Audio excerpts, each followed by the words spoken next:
You're listening to Pixel It, because the only thing better than playing a video game is reading about one. On today's episode, we will be discussing up through Chapter 8 of Resident Evil: The Umbrella Conspiracy.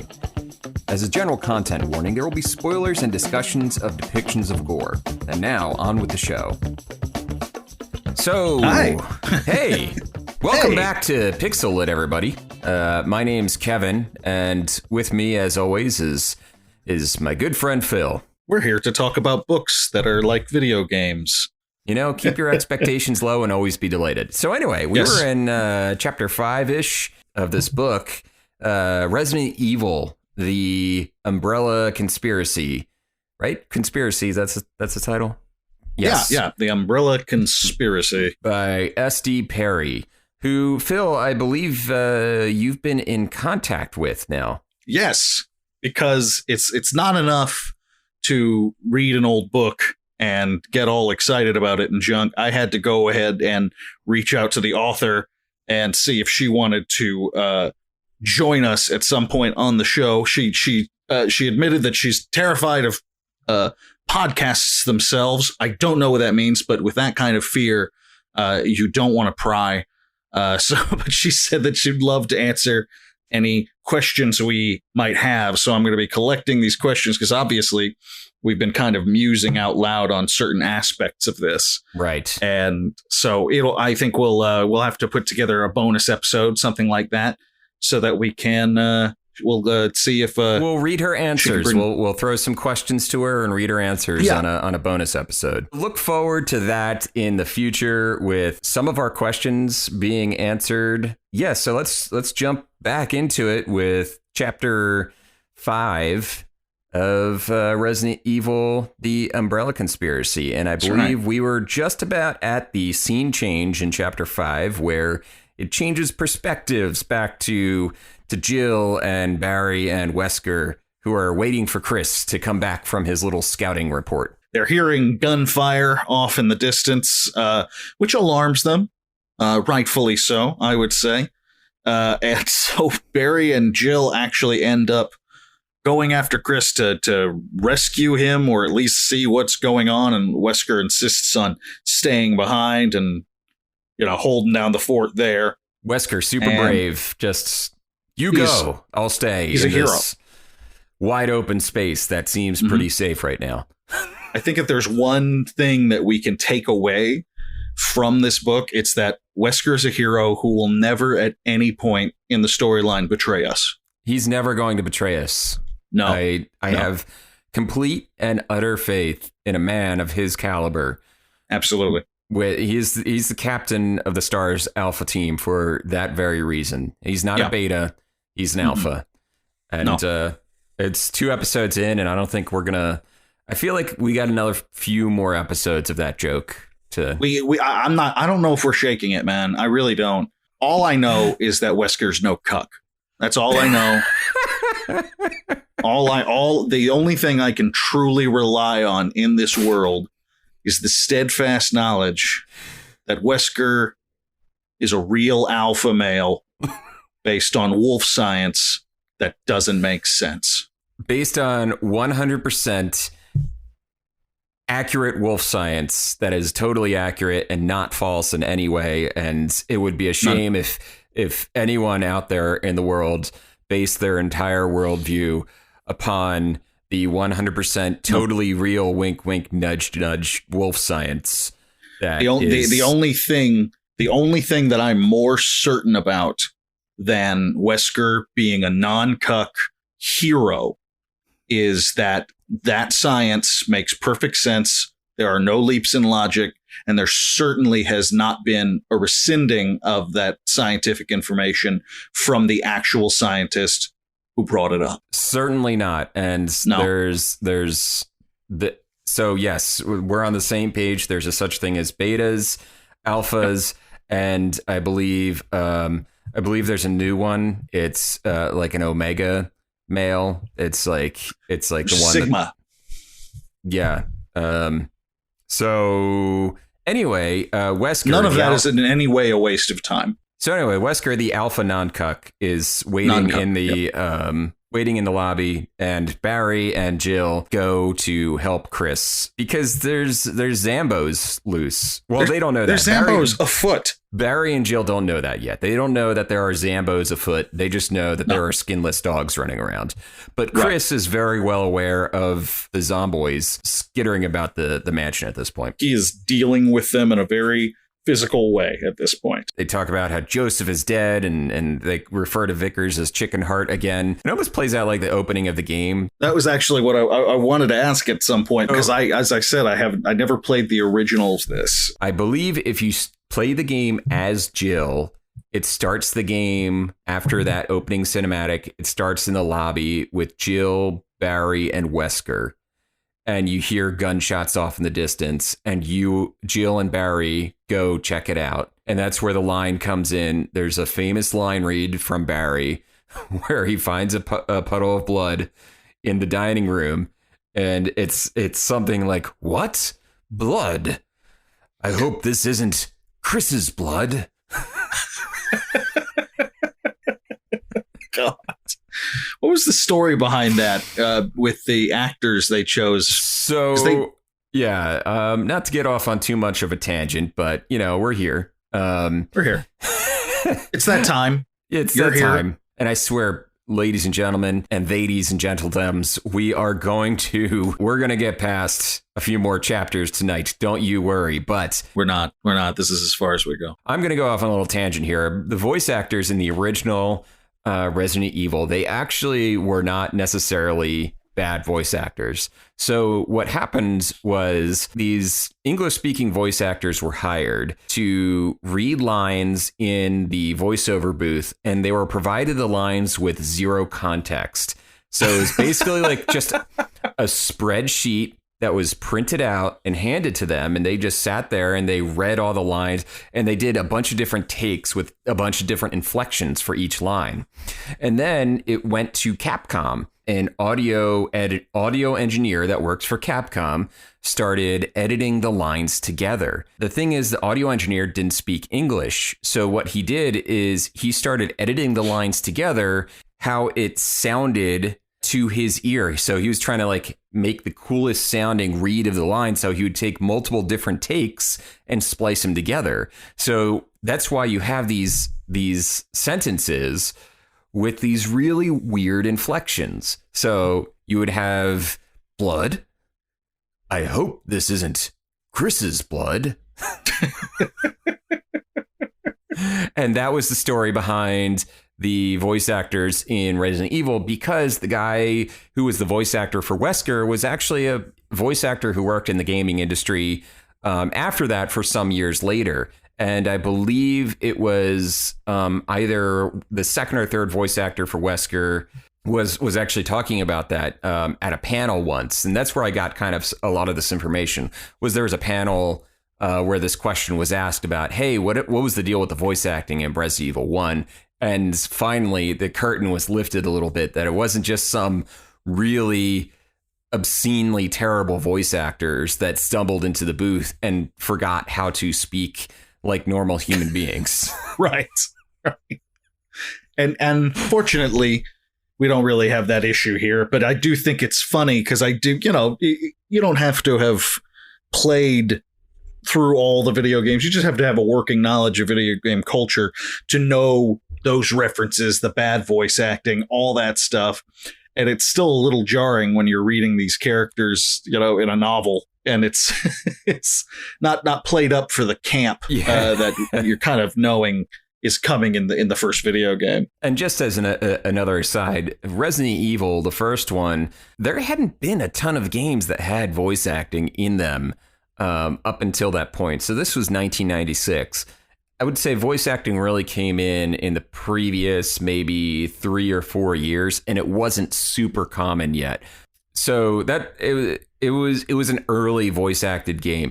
There were a bunch of other games, adventure games, that had amazing, phenomenal voice acting, but most of those were American companies and with English speaking audio engineers listening to English speaking actors and English speaking voiceover directors, and they were all on the same page. There wasn't kind of that cross-lingual issue that you had with Resident Evil.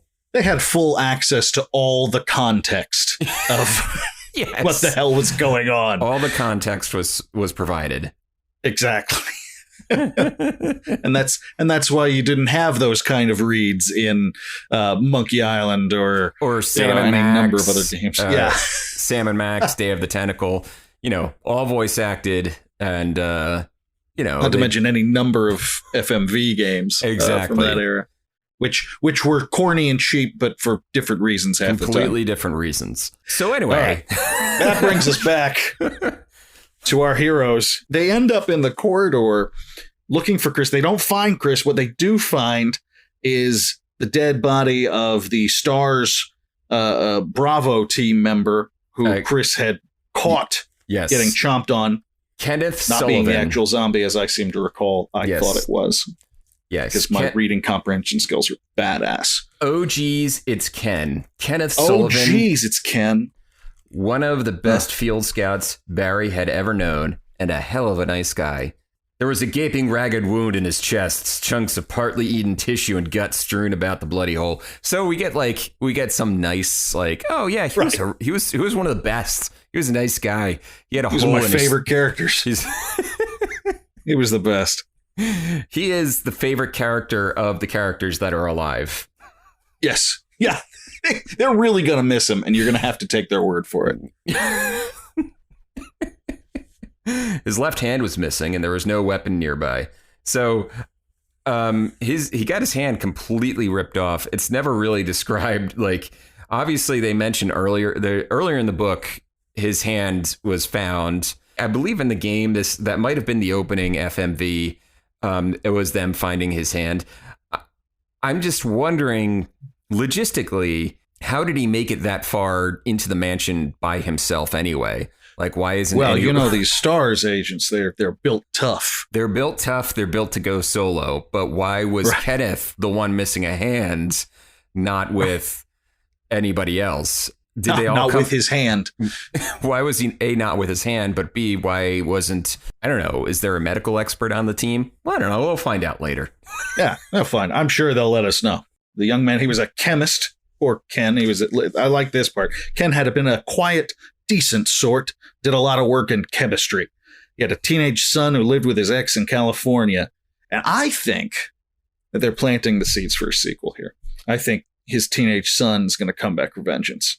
That would have been a good Resident Evil 2, is so-and-so Sullivan coming back for revengeance on the Umbrella Corporation. Now, I will say, to be fair, the whole point here, Barry's thinking, he ends up thinking about the guy and his daughters at home, and he's a father and all that stuff. And that is more for Barry than anything else. It's setting up the fact that he himself is a family man. Right. It's a nice little transition it's an exposition transition. Yes.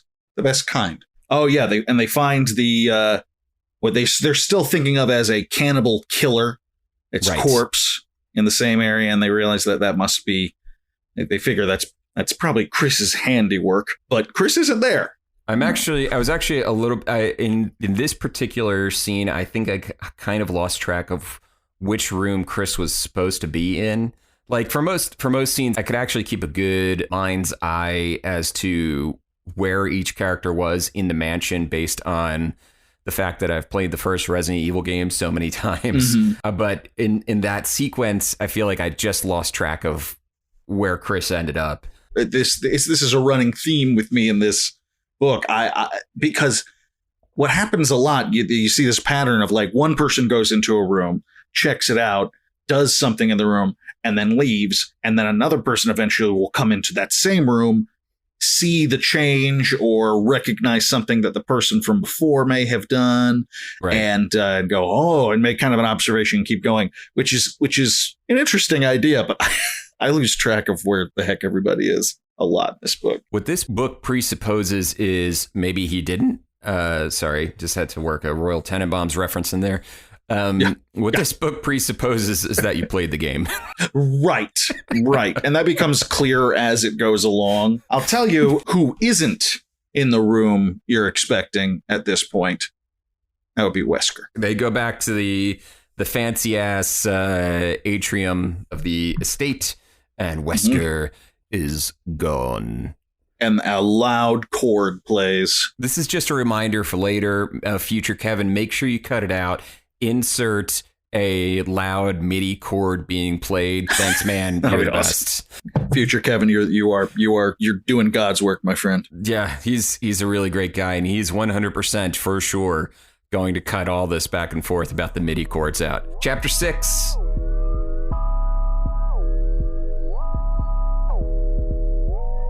Chapter 6, which starts off like it's them, it just picks up right where we left off, obviously, with the same characters, Barry here and Jill. They're looking for the guy. They're worried, especially now that they've seen, a bunch of, they've seen a, zombie. It leads to one of my more I think one of the more perplexing quotes in this book. They're kind of trying to figure out how to deal with what's happening, and they're in disbelief that zombies are what they're dealing with. And Jill thinks to herself, after a lifetime of reading trashy novels about serial killers, is a cannibal zombie so hard to swallow? To which I respond, yeah. That is a perfectly reasonable stance to take, Jill. You can always draw the line at zombies. Oh, by all means. Draw it far before. We know that serial killers are real. Huh? We've caught them. The FBI has a whole division dedicated to them. We got pictures of them and everything. We've got pictures of them. Several of them have been executed by the federal government. We're not going to get into whether the federal government has right to do that on this podcast. But we know they're there. We know they're around. We know they're around. They're not Bigfoot. Zombies are more like Bigfoot. Actually, probably even less plausible than Bigfoot, because we have photos of Bigfoot. And also less friendly. Yeah. Like Bigfoot, like if I found out Bigfoot was real tomorrow, I'd be kind of pumped. If I found out zombies were real tomorrow, I wouldn't feel good. I'm not feeling good thinking about it right now. There's the line, and it was that creature, the last thing Becky and Pris saw. And I think it was like a nice little tie, nice little callback. That it's really bold to say, like, oh, these little kids, these little girls that she knew went missing, and then like tie it back to like the gore of zombies and all that stuff. I don't know. Yeah, that was grim. Like, that's actually a really grim moment. It's a really grim moment. Yeah. And that's the thing with these books. I think we all, any of us, I don't know if this is how it works for kids nowadays, but back in these days, if you had the kind of parent who wasn't going to let you play violent video games, and you didn't have any friends who had it or something like that, there was probably a pretty good chance that you could at least find the comic book or novel that it was based on or something and get kind of a similar sort of thing. Yeah. Like I was reading the Aliens versus Predator comic books long before I was able to sneak away and watch either of those films. There was a lot of kind of using different forms of media to sneak around the parental consent. Yeah. And that's kind of what this book is in a way. Yeah. If this is, I don't think that's its main purpose, but that's certainly how people, who were 13, 14, 12, whatever, when they found the book, that's how they would have used it probably. If not just to supplement their own, addiction to this franchise they liked. I don't know if kids do that nowadays. It feels like maybe I don't know if you can keep anything from kids nowadays. But yeah, I think it's a little bit easier nowadays. I mean, I had a group of friends, these four brothers. I would always go over to their house, and we would walk the mile over to the local video store and just grab the goriest horror movie we could find. And it was relatively like, their parents didn't want them watching it, but their parents also weren't necessarily on top of them like paying attention to what we were watching upstairs. Everyone had the one friend who either the parent was a little too cool or the parents just weren't really paying that close of attention. Right. I got to play Wolfenstein 3D with my friend because his parents, I'll never forget this. He got to play it and there was no issue. I wasn't allowed to play it. And his dad, I remember saying, well, we trust him to know the difference between a video game and real life, which is a pretty forward thinking way of going about that. But we were like in 5th grade. So I don't know, man. Yeah. I mean, right around that time, you had people calling Wolfenstein 3D and Doom and the murder simulators. Right. But that's probably for another day when we that's definitely when we die. We can talk about moral panics on a bonus episode or something like that. And let's face facts, we probably will. Yes. And now at this point, Barry gives Jill here's a reference to the video game that I knew no matter what. He gives her an old set of lockpicks that I presumably she lent to him at some point, like he had expressed an interest in learning how to pick locks. And obviously she's the daughter of this well-known gentleman thief. I don't know if they ever use that term, but it's stuck in my head now. Headcanon, he is now a gentleman thief. Yes, he's got a badass mustache, and you know what? A monocle. I'm just gonna say it. He's got a monocle. He has a monocle. He has a little bowler hat. He wears all black, but it's a nice refined knit black turtleneck. So he's got these lockpicks on him. She doesn't have any, I suppose, but he lends them to her because guess what? They're gonna split up because that's what stars do. Stars, they're on their own.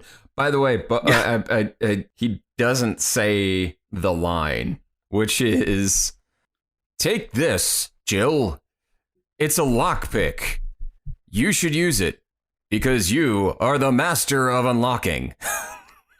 And it's deeply, I tell you what, I got to tell you, this is last episode we talked a little bit about the difference between just like how this book just screams like 90s action kind of thing to me. Right. And that is, ironically enough, that is not the time when they would have made a reference to that in an adaptation. Right. Because they want to be cool, Yeah. If this was written nowadays, you bet your ass they would have given her like some 2-paragraph thing, like back in the old days, they used to call her the master. Like, just go. Totally. Let's justify her being called the master of unlocking for 30 minutes. And it might have been tongue in cheek, or it might have been deadly serious, but they absolutely would have done it. We cannot resist ourselves nowadays. We've got to explain every detail and put every Easter egg on prominent display for all to see. So that's, I don't even, and that's the thing, I bring it up not because I think it's a missed opportunity, but I kind of appreciate the fact that it was there. Kind of okay with it. What we really are missing out on though is what is a David Foster Wallace adaptation of the first Resi Evil game. I think. It's like a four page long footnote explaining the master of unlocking. I think we need that. We also need maybe a James Joyce version of the book where up through the mansion 50-page inner monologue. Up through arriving at the mansion is one sentence. Yeah, I think that makes sense. Just like this, stream of consciousness. Insane, and I'm just the man to write it. I think I'm going to make that happen. I think you could actually channel your inner James Joyce and make it work. We've seen a lot of weird slash fiction over the years and a lot of mashups and that kind of thing, but we have never seen Joyce and Resident Evil. Joyce fiction. Joyce fiction, I think is a new. I think that should be a new growing niche of the fan fiction market. Is gonna make it happen. Let's take a story about Mega Man and how would James Joyce tell this? I love it. The James Joyce version of Shadow of Colossus is really the thing I'm looking the most forward to. Yeah, actually, I feel like that wouldn't be that bad. Actually, you know what? You say it out loud and you're like, well, you know. Actually might not. I don't know. So I'd probably give that a go. So they do what you're supposed to do in every good horror story, and they split up. Jill takes out the little mini computer. Yes. That Mystery Man Trent. And you know what's hilarious about the mini computer is now that once she gets to like looking at the map of it, it's literally describing how the map looks in game in Resident Evil. Yeah. And I was like, yes, she got the typewriter in there. She got the lockpick in there, and she got she justified having the mini map from Resident Evil, or the pause menu map from Resident Evil, actually in the book. And really, my hat's off to SD Perry on that. Because it's impressive. That is top-notch fan service right there. It is. There's the word for it. Fan service. Perfect. And it leads to, by the way, like this message, that is the most Resident Evil thing in the entire book so far. We're almost 75 pages into the book, and she finds this. She turns on the little mini computer, and the quote is, "Beneath it was a single line, a message as enigmatic as she could have expected from Mr. Trent. Night keys, tiger eyes, 4 crests, gate of new life, East Eagle, West Wolf." And I was just like, holy crap, that is about as Resident Evil as it gets. That is like as Resident Evil as it gets. And what I love, and in an upcoming chapter, we're actually going to get a little bit of like self-reflection on some of these things. We'll get to it in a moment, but I do like that she took the moment, like the author speaking through a character, to kind of call out how like silly and contrived a lot of this stuff was. Yeah. And for anyone who's listening who by chance never played Resident Evil or anything like that, and you don't know what one of the whole major conceits of Resident Evil, there are basically 2. The first one is zombies. I think you've picked that up by now. The second one is weird Alice in Wonderland style puzzles.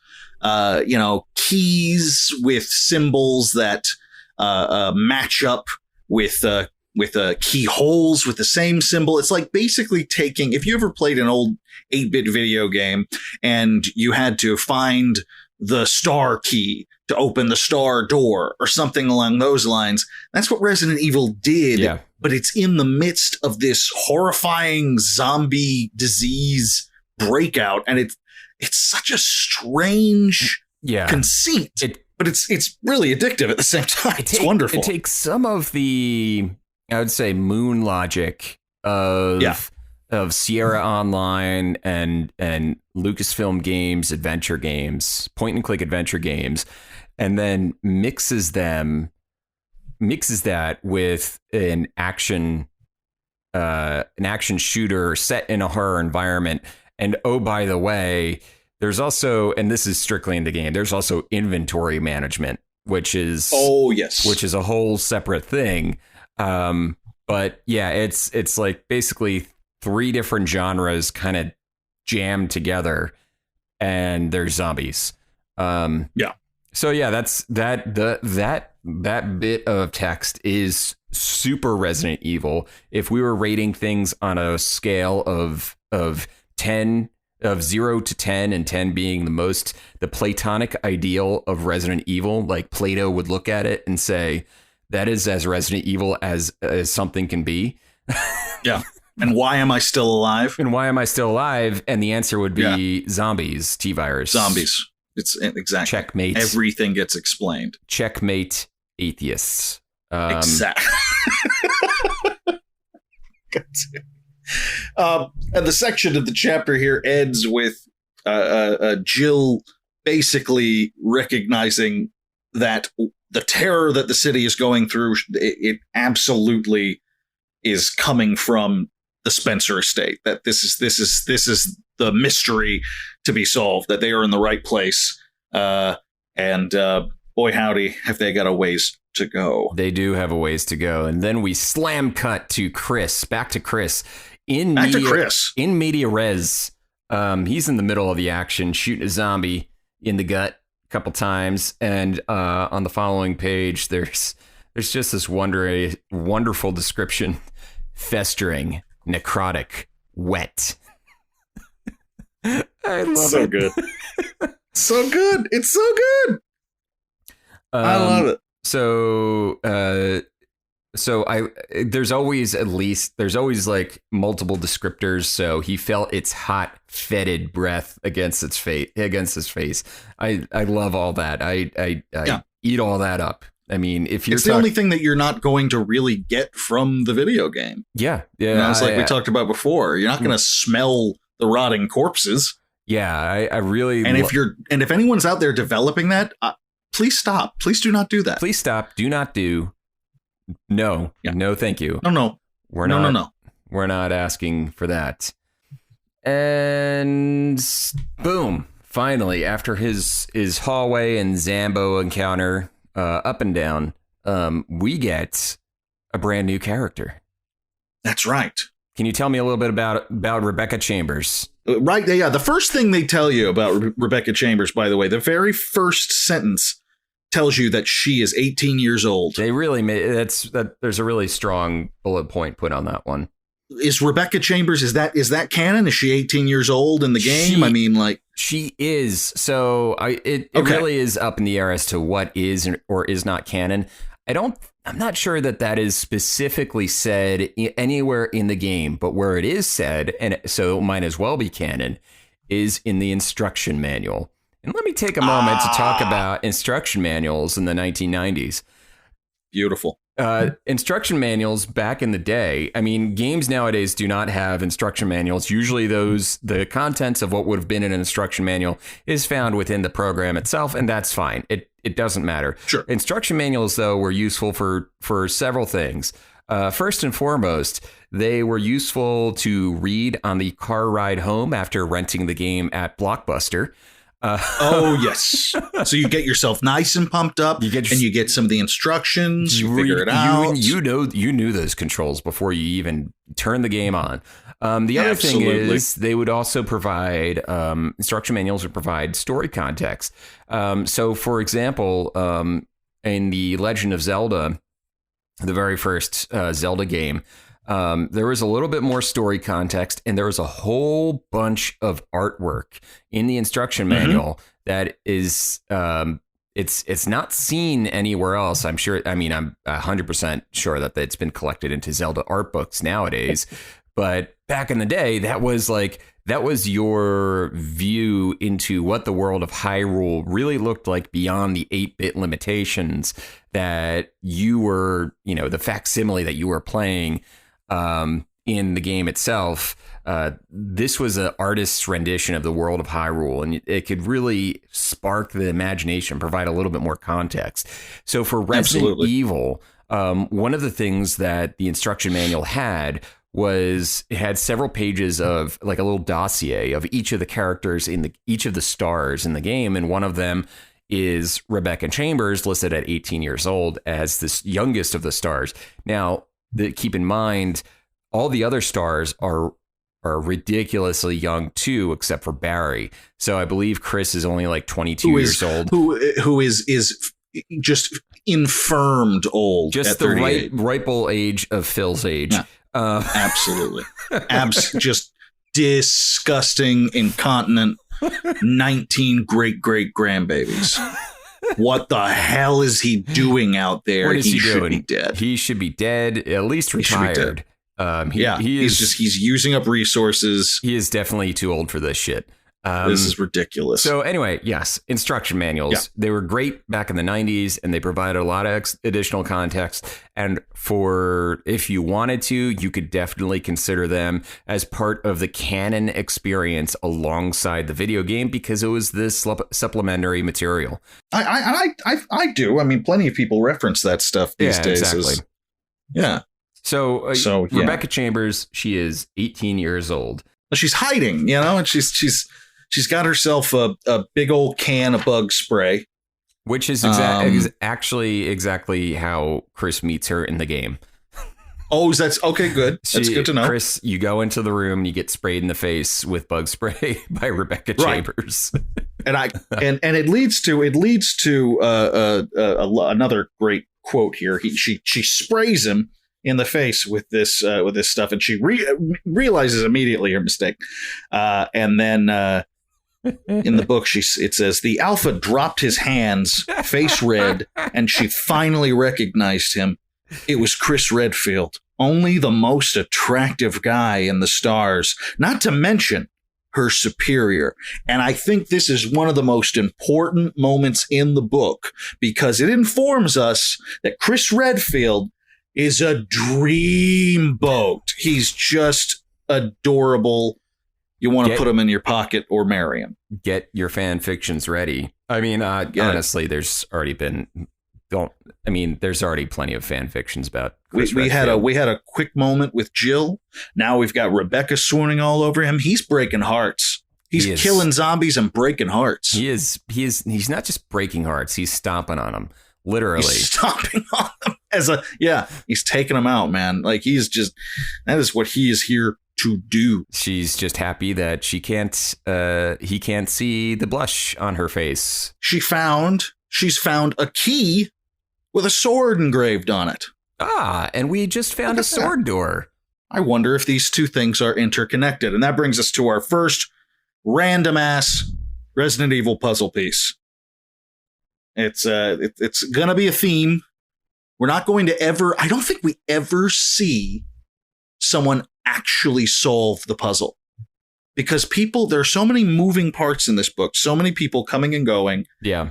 That inevitably someone arrives upon a puzzle that was basically, it's inferred that it was solved by one of the other people. Somebody elsewhere in the house. And the book exactly actually does a decent job. S.D. Perry did a decent job kind of setting the reader up for we're going to cut to these characters in the middle of stuff, and it kind of gives that it's fine. It gives that appearance of while you're reading, following Jill's point of view, Chris is still doing stuff. Right. And it makes sense. It keeps it clipping along. We don't actually need to see someone take the key, put it into the lock, and turn the key. Like, it's fine. Exactly. We can trust it on that one. Yeah. And by the way, she's in this file room, and there's this huge open trunk. It's full of stacks upon stacks of papers, and she explains she's that they're mostly chemistry. It's brain chemistry stuff. Right. And lets us know that this 18-year-old secret agent is also has a background in biochemistry. She has just recently graduated, and STARS was her first job. She's a wunderkind, so to speak. So she graduated college at 18, I believe. And leads to another quote that just baffled me. So she's just talking about her background. It's internal monologue about her background, getting a little information on her. And basically, so she went through basic training, got some field experience. No one else had shown much interest in hiring a whiz kid. What? Like, what? I mean, I'm not saying that there aren't 18-year-olds out there with massive backgrounds in biochemistry. That stuff does happen, absolutely. Most of them are on the TikTok, which is the oldest thing I've ever said. But there are a few of them. There are a few of them out there that really do get their shit done. But they tend to get picked up. Now don't get me wrong, they do tend to get picked up by evil corporations. Yeah, that's the thing. There's actually a real easy way to jump to, like, why didn't Umbrella hire her? Right. There you go. No, this crazy evil corporation that wants as many people to help them with their bioweapons. They wouldn't want a loser kid like me. Yes, they would. They would. They've specifically shown interest in, later games in the series. They have all sorts of, like, teenagers and whatnot doing things. Oh yeah. And you're 18. They wouldn't have to pay you as much, and we know that they're into that. They're in. Yeah, they are cheap. They are as cheap as they are evil. And why do you think this stuff keeps happening? Well, and it's not because they put a ton of money into security and resources. At some point, they realized that the cleanup was cheaper than just securing it properly in the first place. Exactly. Umbrella Corporation. Forgiveness is better than permission. That's just, they're all over it, man. I think that line is gonna start the episode. that makes sense. That makes sense. So she says brain. She gets into the brain chemistry stuff, and she says brain chemistry, but these numbers are all screwed up. The serotonin and norepinephrine are too low, but look here, the dopamine is off the chart. And this is where it's like kind of cringy 90s, because you can't say this anymore. We're talking big time schizo. And right. And I'm just reading what's in the text. I do not condone using the term schizo. It is it's kind of insulting way to it's terrible. It's don't it's of its time. It's very of its time. In the 90s, calling somebody who you didn't like and who might have acted irrationally at schizo was very common. Right. There were other words that I am not going to repeat that were often used to mock people's intelligence. It is just kind of jarring to hear it from someone who's like a professional biochemist. No matter what way you slice it. She's an 18-year-old biochemist, so it felt a little weird, but it also is like, just remember, this is 1990. This is supposed to be like 1996. Sure. It makes me think of, like, I went to the doctor once, and it was one of the first times I'd ever worked with this doctor, and he was a younger guy, and I was much younger than I am now. And I think he wanted to like put me at ease or something like that. And I was concerned about, I don't even remember what it was, but I was concerned about something. And he said something like, so do your balls hurt? And I think it was like, I was worried that I don't think it was anything as dramatic as like finding a lump or anything. Right. That I'd remember. But he was like checking symptoms for something. And it's, I would expect a doctor, even a young one, to go, so was there discomfort in your testicles or something? He just looked at me, your balls hurt. And I'm like, please don't do that. Please don't. Don't try to relate to me on that level. Just please be the professional that I am paying you way too much money to be. Yeah. It's like, I'm the idiot here. Please be as square as you possibly can in this moment. I'm begging you. So that is a jarring thing to hear, whether it's 2021 or the fact that she is a, biochemist. Say that is just, a little odd. The chapter does end in a funny way where it's like he's found her in this little room and she sprayed him in the face. And then he goes, okay, I'm going to go ahead and use this key you gave me and leave you here. Good luck. Hope it all works out. He was 100% the cool jock, just giving the brush off to the nerdy freshman. Right.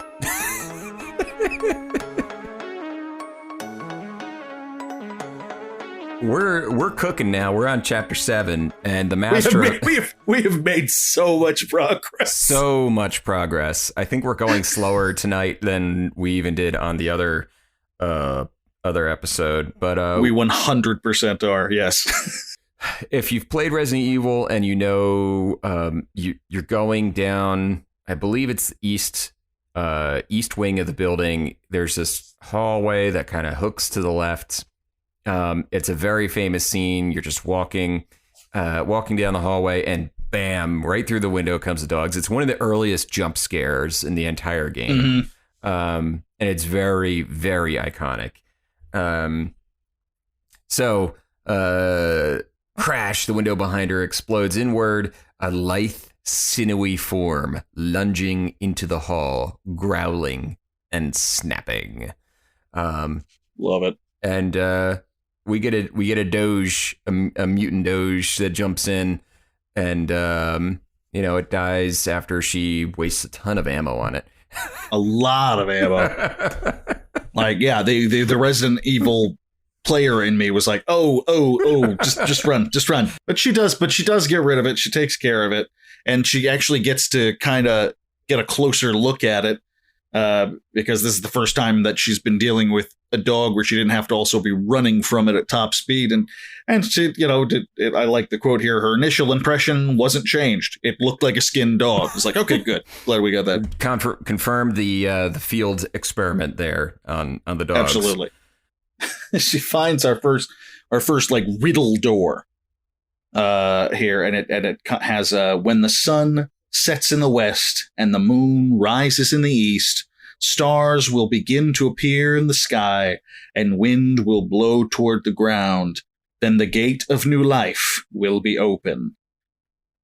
And she remembers the list from Trent's computer. So now that's another 10 out of 10 on the Resident Evil scale. Oh, big time. Platonic, just like, what the hell? Yes, that is about as Resident Evil as it get. It's like a riddle that's not really a riddle. It's like no one had to sit down and really parse this one out. Right. It was like, oh, right, there are crests. I got to find them and put them in the right order. That's the thing. Is there a word for that? Like a riddle? It's like something that seems like. Is there a German word for that? Something that seems like a riddle. There has to be. A riddle, not a riddle, but a great impression of a riddle. It's great impression of a puzzle. It's literally just a 4-piece puzzle. Right. Yeah, that's it. And if you could find the 4 pieces, you're probably fine.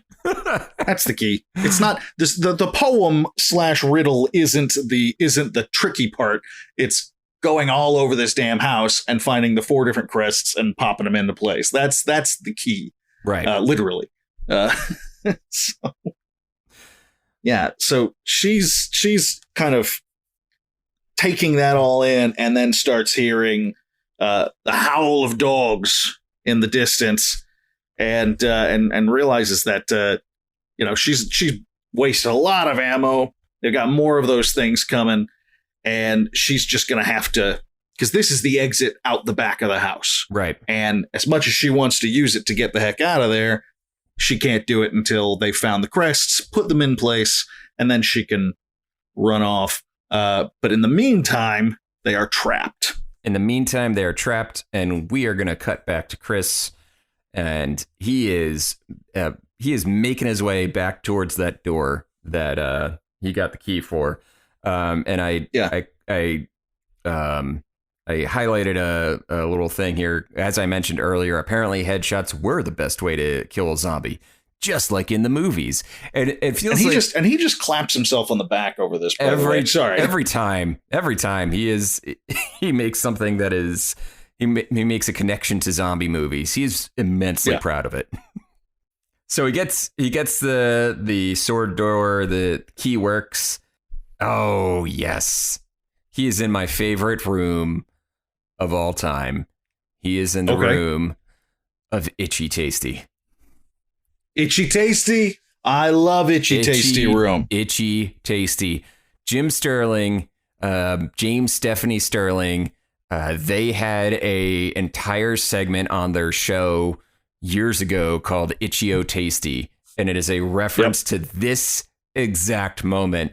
And I love that S.D. Perry put in the exact word for word diary pages that you find in this page.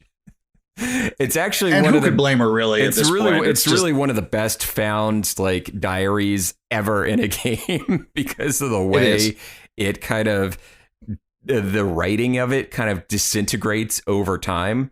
I love it. It's really good. Yeah. So it starts out with like normally, we're not going to read the whole thing, but it basically starts out normally with a guy recapping his like poker night, and just talking about the new experiments. There's a little bit of foreshadowing with the new experiment that looks like a skinned gorilla. And we haven't seen those yet, but they're going to eventually show up. But they're coming. They're coming. Oh yeah, they're coming. So and at May 11th, basically shit hits the fan, and the T virus gets out. They have to put on their suits and everything, but it's too late. It seems like they're infected. The guy starts talking in detail about how his skin feels, how it's swollen and itchy. At one point, he talks about how just like a lump of his skin fell off.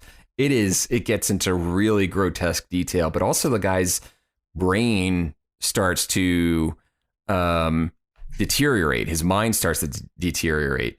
And so the penultimate entry is on May 19th. And after a lapse of 3 days, and the guy wrote, "Fever gone, but itchy, hungry, and eat doggy food. Itchy Scott came, ugly face, so killed him. Tasty." And then there's one more entry, undated, that just says, "Itchy, tasty." And it's so good. It's so good. So good. I love it. How often do you actually get the zombie thing from the perspective of the person turning into the zombie? It's usually such an outward thing, right? It's our horror reacting to someone. So I think that's a great touch. We're in chapter 8, and chapter 8's a quick chapter, but an important one. Jill and Barry went their separate ways, and we really get into the mind of Mr. Albert Wesker. We find out how misogynist he is. he's a really shitty person all the way around. He's just a huge piece of shit. It really is. And I for one was deeply shocked to find that out. I did not see that coming. I'm still shocked. I'm still not sure they aren't setting us up for a double cross here. Because he was just so clearly the hero. He is clearly. So I mean, he was Iceman. He was Val Kilmer, and right. What now? He's the villain. I mean, we can eventually we'll be able to ride his tail anytime. But for now, no. He's really. We have to think he's the bad guy. He has talked himself out of the shirtless volleyball game. Yes, he is no Val Kilmer, sir. But basically, this chapter is we're revealing Wesker's truth. He's known since the beginning. He's known since the beginning. And this is actually, I misspoke. This is not the Wesker chapter with the misogyny. This is just the general shittiness. The misogyny has yet to come. Oh, okay. Yeah, he has a lot of moments. He has a lot of moments. And it's like, he has a lot of moments. But it's almost jarring because there's like, he just seems like this even keel, like, he's got his high and tight haircut, and he's got his aviator glasses on, and he just seems normal. He just seems like an officer. And the moment you get inside his head, it is mask off, the shittiest person in the building. Yeah. The moment you're in his internal monologue, it's just he is the most nakedly evil bad guy. Like he might as well be twirling his mustache. It's absurd. And so in this chapter, he comes up with the plan of blackmailing Barry in order to get Barry to help him with his plan. Now, he hasn't actually enacted this yet. He's just talking about Barry, though. Barry Burton was a family man, and both Jill and Chris trusted him. And then the final line of the chapter is, "This might actually turn out to be fun." It's like, Jesus Christ, man. And it's like he's it's interesting because he's decided he knows the important thing is you find out that he knows all about this place. He knows about the conspiracy. He's here to cover up the incident that led to Raccoon City getting, doused with zombie making gas. And he's here to help cover that up. By himself, in front of a team, apparently, and he decides he's going to blackmail Barry, and he's just going to use everyone because he knows about all the puzzles that are coming up in the weird carnival ride that this house is. And rather than do it all himself, he's basically just going to kind of quietly follow everyone around. And, and this take advantage. I think this is really the opportunity that the author S.D. Perry takes this opportunity to kind of comment on the house through Wesker, where I'm finding the line. Spencer was bats, no two ways about it, and he had the house built with all kinds of tricky little mechanisms, a lot of that silly spy crap that had been so popular in the late 60s.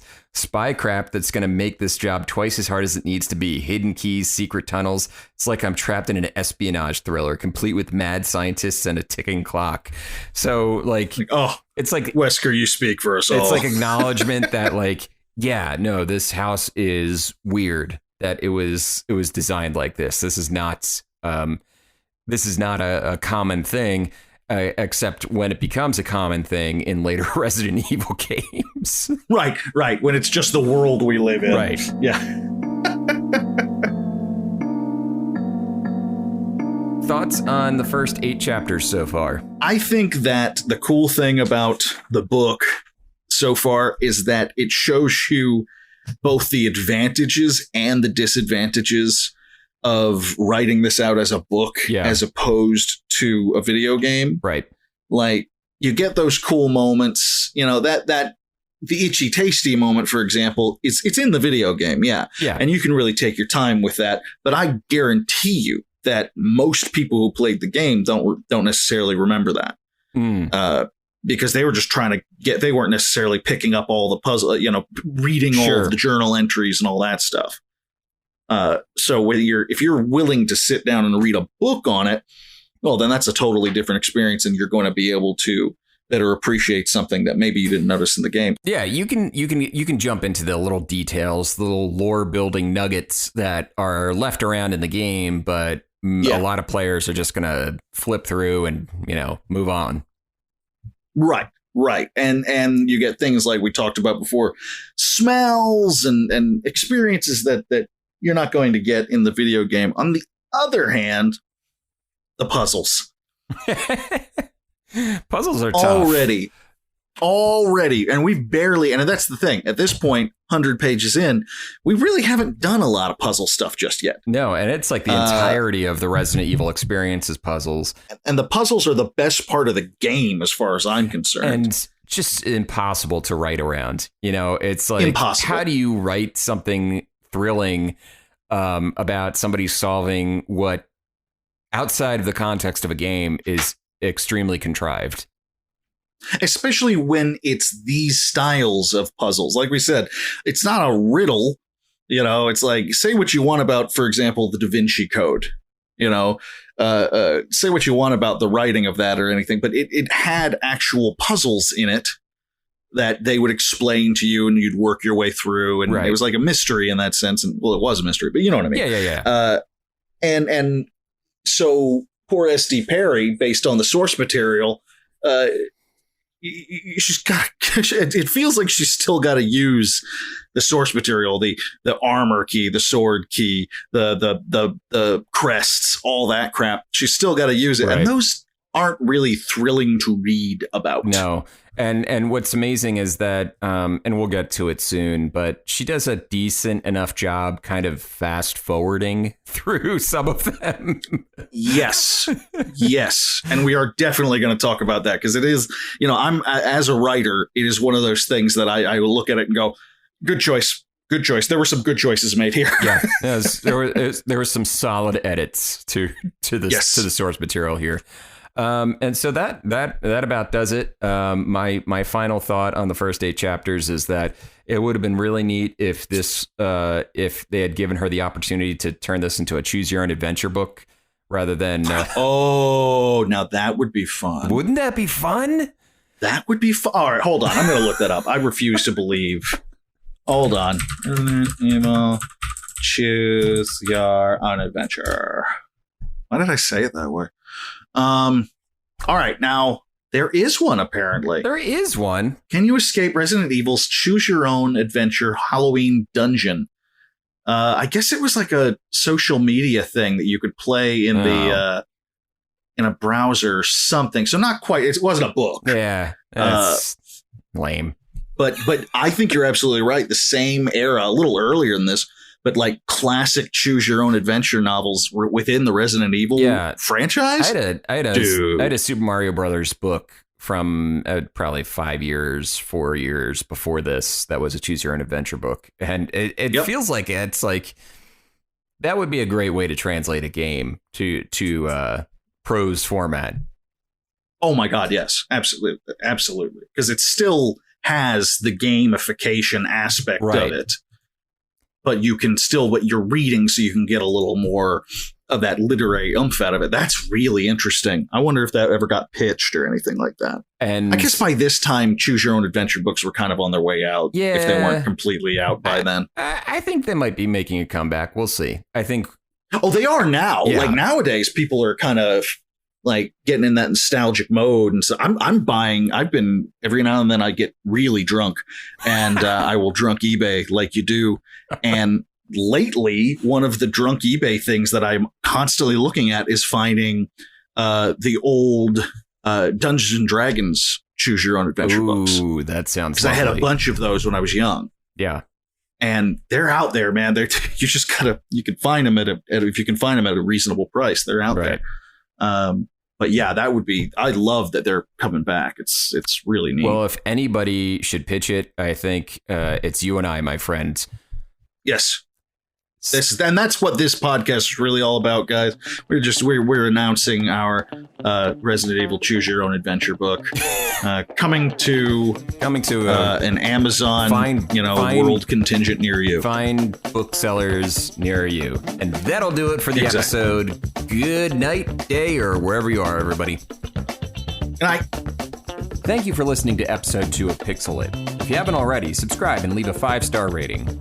We'll be back in 2 weeks with episode 3 of our dive into Resident Evil: The Umbrella Conspiracy. Until then, follow us on Twitter at PixelItPod for updates, or bookmark our website, pixelitpod.com. Take care.